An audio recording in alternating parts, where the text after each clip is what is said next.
Esports. And one thing that I really loved about the AHGL is that there was just so much community involvement from start to finish. I mean, of course, Twitch TV being super supportive for the event with all the streaming technology, but also Nate Tucker and David Rice helping provide the technology for the website, making sure the reporting went smoothly and easily. They were just members of AHGL who just enjoyed the league, wanted to level it up, make it continue to look beautiful, and just gave their amazing expertise. And I believe Nate and David are in the crowd.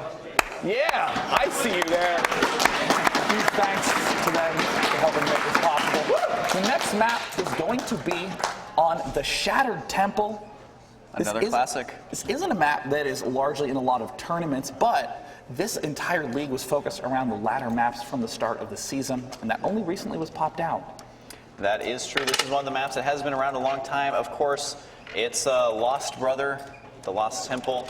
They eventually changed it up a lot because there was a lot of abusive builds that could be used on that map, but the overall layout of the map hasn't changed all that much. So these players are going to have played a lot of games on this map. Yes. I mean, I imagine that they've been playing Starcraft 2 since around launch, which means they've had tons of time to practice on it, and that means that on these maps, there's usually not something that will really surprise you in those games, because you know where all the hidden spots are, you know where the abusive ledges are, and things like that. So it could potentially, if there's any map to have a longer game on, it's going to be one that both players are familiar with. So let's go ahead and hop into the first player in this match. Everything on the line from Team IBM. It's going to be Kuma, who came all the way out from the UK.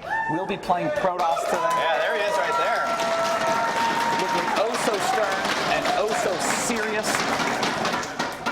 Now, Kuma, as you may expect, as many people from Team IBM here are today, are developers, programmers, and as we're seeing again and again and again, Muay Thai, play guitar. I mean, play guitar, perhaps the least competitive thing we've seen on the hobbies from the players in the AHGL, but many of them involved in martial arts, sports, a variety.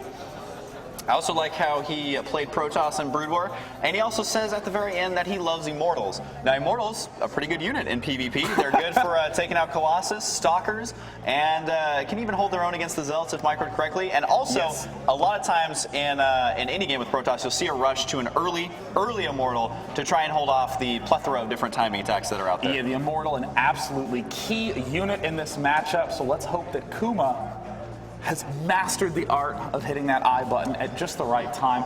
It's all about the timing. Team IBM desperately hoping that Kuma can put the win on the map, helping to put $5,000 in the pocket of Youth Service America. And the opponent of Kuma today is going to be another Protoss player, Spray Paint, who has not really played in too many matches throughout this season. Yeah, they're going to go ahead and show Spray Paint there. That is his opponent staring him on, and really not a lot of pressure here for Spray Paint, because his team is already 2 games up, and there is going to be the picture of him and his bio as well. But I mean, their team is currently up, you know, a couple of games, so if they drop a PvP, that's not going to be anything too crazy. A lot of times people will say that this matchup can be a coin toss, but I think it more relies on the micro in the first couple minutes of the game. If you lose 1 Stalker or 1 Zealot more than your opponent, then that can be very difficult to recover from. And of course, I need to note the critical connection here, Mike. You see where it says, why do you play StarCraft? His answer is, it's the only game on my computer right now. I can relate to that, Sean. That is a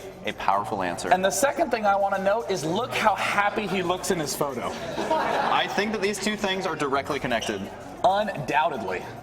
And now it's going to be the big chance for Spray Paint, who has not really played too much throughout the season, to really test himself, as it looks like both players are finally now ready, and it is match point.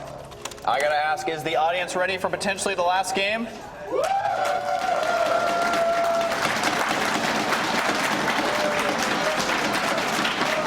the countdown has begun. Again, if you are just tuning in, this very well could be the last game here, which I just got to say, Sean, it has been a blast. I'm hoping it goes to Game 7 just because I love StarCraft. Are you ready, Mike? I'm so ready. Let's do this. It's time to hop into Shattered Temple, where the players have just now spawned, and Kuma seems unafraid of everything that has just happened. He gives a pleasant GLHF with a happy face. In the right corner,